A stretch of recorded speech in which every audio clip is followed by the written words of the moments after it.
Okay, fellow babies, welcome back to Pachter Factor on SIFTD.net. Hopefully you're watching this real time as a Patreon patron or as a YouTube subscriber. The entry price is very cheap. It's a couple bucks a month to get all Pack loving real time. So please remember to sign up if you haven't done so already.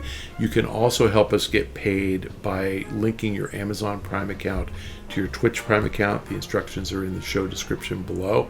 If you are doing any of those things or none of those things, you still should be following me on Twitter at Michael Pachter. I do respond to people who follow me, so if you want to tweet at me, I'll get back to you. Today's question from YouTube from T-Link1993. What are your thoughts on the emerging tech advancements of artificial intelligence? ChatGPT can program games all on its own, write scripts, and perform all other sorts of creative activities. How do you think it's going to change the gaming landscape? AI is a tool that will fill things in and eliminate a human having to do them. And so let me give you a really simple example. If you watch a Flintstones cartoon and you see Fred and Barney in their little car going down, rolling down the highway, the background is the same. It just keeps repeating and repeating and repeating. So it'll be like one tree, two trees, three trees, then one tree, two, three. Just keeps being the same thing over and over again. Because the technology in the 1960s was such that they had to hand draw that stuff. So they just used the same frames over and over and over again. Now, AI, Unity is built on an AI engine. AI will dump in whatever you want and will keep the background fresh. So we've had that for a long time. ChatGPT is just another AI program, and it just does writing. There's AI to program, and AI programming essentially is Unity shading. It's like Unity, let's pick Twilight. How does it happen? Oh my God! It looks at the context of what you have built, and it makes the light shift to twilight, and it determines where the moon should be relative to where you're standing, and you'll get that little bit of light on the horizon, and that's AI.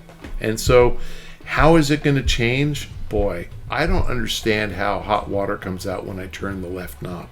So look, it's going to change because the developers are going to get more and more innovative, and they're going to come up with more and more things that a CPU and a GPU can render without a human, actually physically having to write lines of code.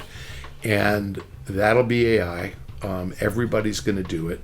I heard President Biden's speech the other day. I didn't know this until he said it. 3,000 semiconductors in a car. What do? I have no clue, none. But 3,000, I remember my first car with a computer was a 1990 BMW, and I remember the motherboard on my car died, because it had like 4 chips, and it had a solder came loose or something. It cost me $900 to fix. Now there's 3,000 chips. What do? I don't know. They temperature control.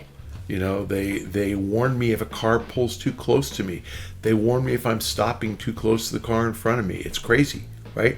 They make my windshield wipers go on if moisture shows up on the window. So what can we do with games? No clue. What I do know is game development will be easier for the same level of what we get today, because it'll involve fewer people, which means you'll cut corners and save time. But it will be more complicated because developers will push the envelope and they'll keep doing more and more. So the answer is we're going to get better games. And the games are going to approach looking at something real. I mean, not a movie looking out the window and watching the scene unfold in front of your eyes. And I think we're pretty close to that now. But you're going to get facial animations that are going to be real because AI can figure that out and humans can't. Humans have been trying for years, and there's just something about, how your dimples move when you smile versus when you frown. And AI is going to map every damn pixel on a human's face and replicate that. And we're getting it. You're seeing it now with motion capture and, on actors and stuff. Callisto Protocol. And it was actually Josh Duhamel, and he looked like him. And I never even asked them how they did it, but it was AI. They clearly took a picture of him or videos of him and did a 360 of his head, and it just suddenly showed up on the character in the game, and it was like from every angle it really looked like him. That's AI. They didn't draw every pixel of that. They couldn't do that.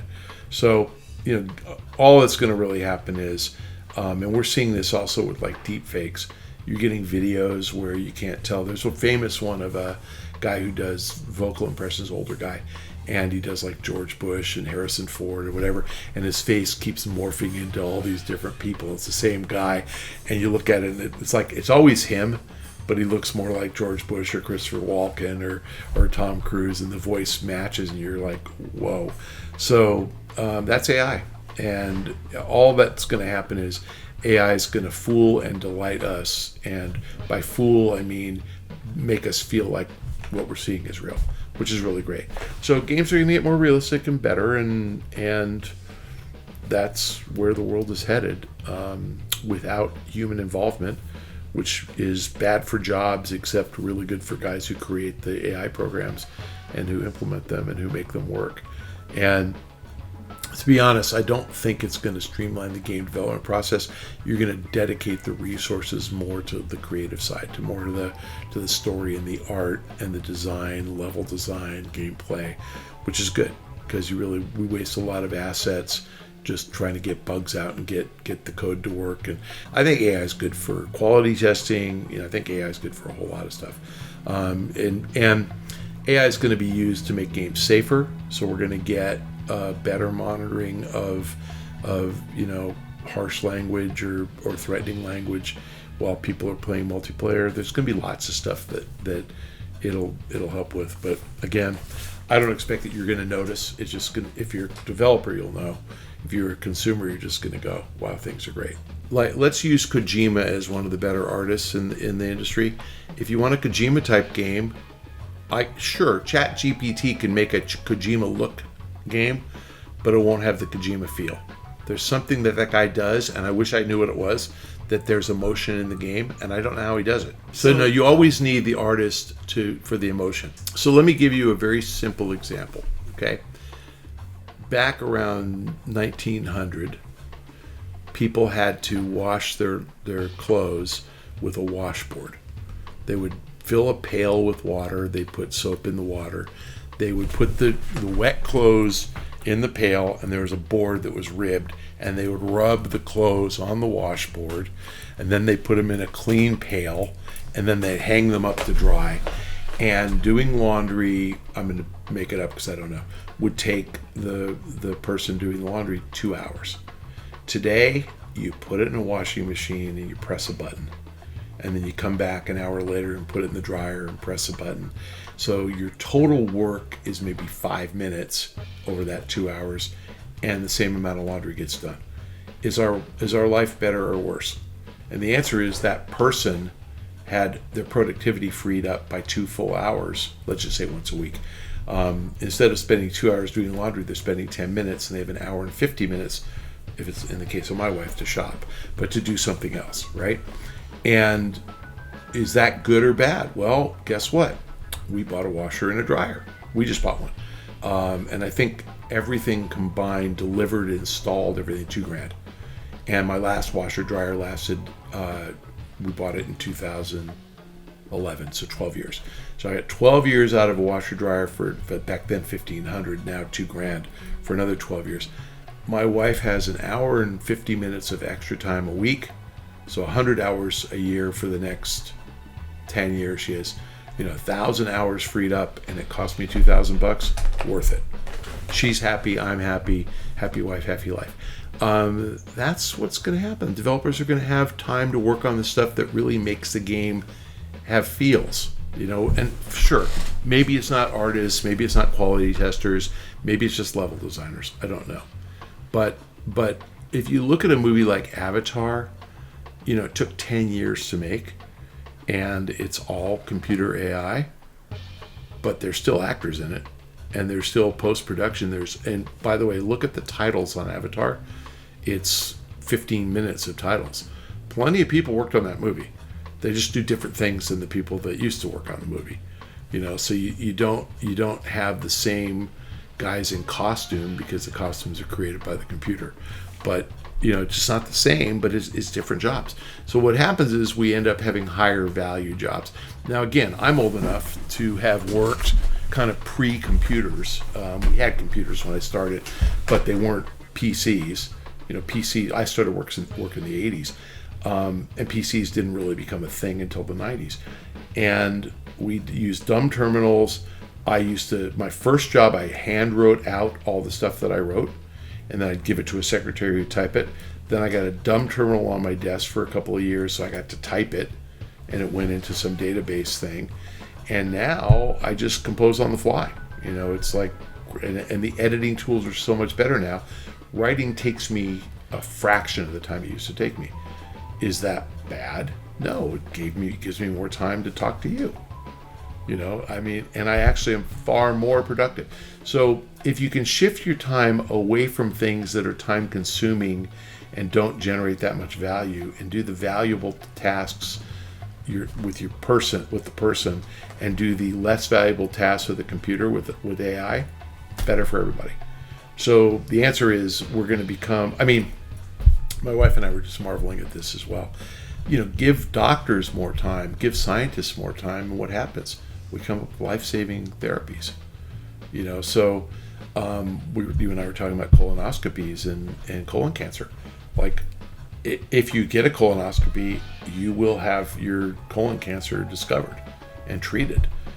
And we didn't used to have that. I don't think my dad ever had a colonoscopy. If he did, maybe when he was 80. He didn't have one when he was 50. I had a body scan that found spots on my thyroid, and so I had to have ultrasound when they concluded they were benign cysts, but could have been cancer. And guess what? I now know they're there, and I have to go back in 2 years and have them checked to make sure they're not growing. But that's awesome. So the idea that we can do science like this is just, I just had a heart scan, and my arteries are clear. But if they were blocked, I would go in for surgery and be fixed instead of dying. It's just crazy. So what is that? That's science that they used to have to open you up to find out. Now they just scan you with an ultrasound. Crazy. So no, I think science it creates new jobs.